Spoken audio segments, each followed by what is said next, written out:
College street বইপাড়ায় coffee house থেকে প্রতিটা অলিগলি, প্রতিটা বইয়ের দোকান, তার সাথে ফুচকা খাওয়া, এর সব কিছুই বাঙালির কাছে আবেগ, ইমোশন। এখনো নতুন বইয়ের গন্ধ নাকে এলে মনটা এক ছুট্টে পৌঁছে যায় সেই ছোটবেলায়। আর এই ছোটবেলার সাথে জড়িয়ে রয়েছে আরেকটা নাম, পারুল প্রকাশনী।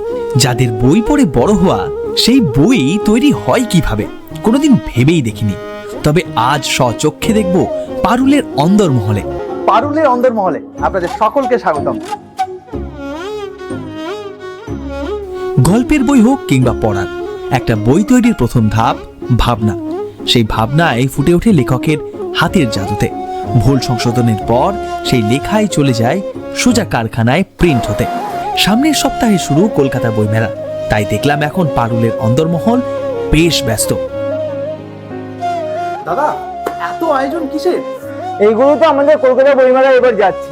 অন্দরমহল ঘুরতে ঘুরতে দেখা হয়ে গেল পারুল প্রকাশনীর ডিরেক্টর রাজশেখর বাবুর সাথে। এবছর বইমেলায় পাঠকদের জন্য আমরা ফিরিয়ে আনছি সমরেশ বসুর গোয়েন্দা অশোক ঠাকুর, আর যার কথা না বললে নাই হয়, গোয়েন্দা সম্রাট শার্লক হোমস।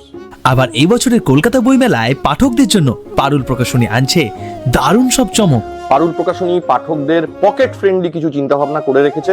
একদম নতুন 4-5টা বই একসাথে, 5 পারুল, 5 মুহূর্ত, পারুলের পঞ্চবান, 5 থ্রিলার, যেখানে 5টা বই একসাথে থাকবে এবং অনেক অল্প পয়সায়। আর একটা জিনিস থাকছে, একটা নির্দিষ্ট মূল্যের ওপর যদি কেউ বই কেনে, তাহলে সে পারুল চক্র ঘোরাবার সুযোগ পাচ্ছে।